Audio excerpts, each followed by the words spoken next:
Oh, no, I'm sorry, Mr. Paul, for 5 minutes. I misread my chart here. Mr. Paul. Thank you. I have two quick points I want to make. I want to restate the point I made earlier about credit not really being capital. And I think that's an important point to make because we work on the illusion that if we can create credit unions at the Federal Reserve System, inject them into the banking system, we have capital. And I maintain that capital only can come from hard work and savings. And I think that's an important distinction.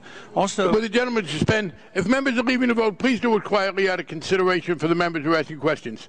Let me repeat to my colleagues on leaving the room, please hold your conversations till you leave. The gentleman may continue. Also, I wanted to make a point about a definition of inflation. You talked about inflation being under control, but to me and the free market economists believe inflation is increasing the supply of money and credit, and sometimes it leads to higher prices, and they're in an unpredictable fashion. And therefore, if we concentrate only on the prices, then we don't look at the real culprit, and the culprit is the increase in the supply of money of credit, and obviously that is sky high right now when you think about what's happened in the past year. If increasing the supply of money of credit and low interest rates was a panacea, we should have seen some results. But in the past year, we have done a lot to stimulate the economy, and not much has happened. In the last 12 months, the national debt has gone up $1.5 trillion. And if you add up what we have spent in the Congress plus what you have injected and guaranteed, it's over $9 trillion, and nothing seems to be helping.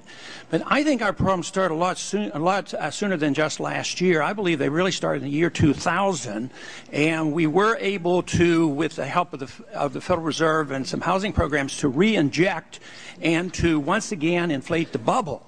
But the market really never recovered. True job growth never existed in the past 8 or 9 years. And now we're suffering the consequences because it's a failed policy and it's not working at all. And we don't change anything. If we got in this trouble because we had low interest rates, getting businessmen and savers to do the wrong thing, just doing more of the wrong thing continuously, I can't see how this is going to be helpful. My question to you, Mr. Chairman, is this. What will it take for you to say to yourself, could I be wrong? You know, what if I'm mistaken? You know, how long is this going to go on? $9 trillion?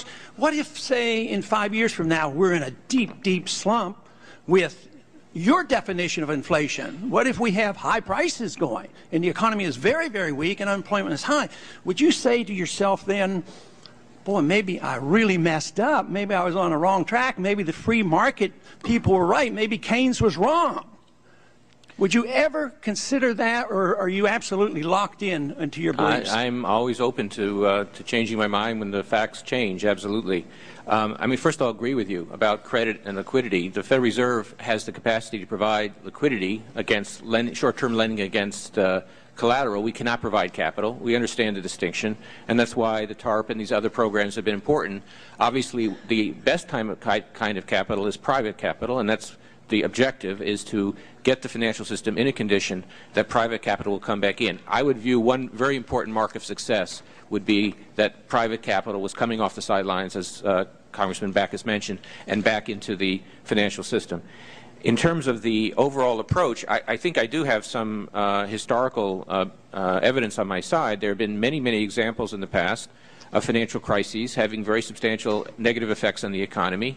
The economy has not recovered in many of those cases until the financial situation was stabilized. We know, broadly speaking, what's needed. We need clarity about the asset positions of the banks. We need sufficient capital. We need sufficient liquidity. We need to take other steps to ensure regulatory oversight is appropriate. We are working along we're not completely in the dark. We're working along a program that has been applied in various contexts, obviously not in identical contexts, in other countries at other times. And so we're not making it up. We know broadly speaking what needs to be done. Now, of course, if it doesn't work, we'll have to ask ourselves why not, and to address it with other approaches. But we do have a plan here, and I think it's going to work if it's applied consistently. But you don't think there's any point where you might say maybe we went the wrong direction? I mean, what would have to happen for you to do that? Is there anything? I'm telling you, Congressman, I don't believe we'll have an inflation problem in terms of consumer prices. If that turns out to be wrong, then I will concede that. Some people, some people think the Depression ended when World War II started. And, of course, others believe it never ended until the end of World War II, when all the bad debt and the malinvestment was liquidated and consumer demands returned. Do you adhere to the fact that the Depression ended? The gentleman's time has expired. You used up some of my time, remember? But who did? Never No, they start when you start. We will break for the votes. We will come back as soon as possible. Members who are in line, anybody who's back here, I'll try to get back very quickly, and I'll start recognizing members.